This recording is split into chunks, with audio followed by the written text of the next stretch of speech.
Middle ઇસ્ટમાં યુદ્ધની પરિસ્થિતિના પગલે ગેસ સપ્લાય ખોરવાયો છે, જેની અસર રામનવમી સહિતના પ્રસંગો પર કરાતા ભંડારા પર પડી રહી છે. ગેસ સિલિન્ડર ન મળતા જૂના જમાનાની જેમ ચૂલ ખોદી મહાપ્રસાદી તૈયાર કરવામાં આવી રહી છે.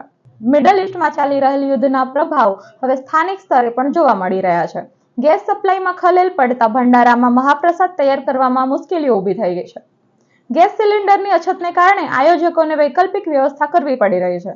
પરિણામે અગાઉના જમાનાના જેમ ચૂલા બનાવી લાકડાનો ઉપયોગ કરીને ભોજન તૈયાર કરવામાં આવી રહ્યું છે. આજે રામનવમીના ભંડારાનું આયોજન હતું, પરંતુ ગેસ સિલિન્ડર ન મળતા પરંપરાગત રીતે ચૂલ ખોદવામાં આવી હતી.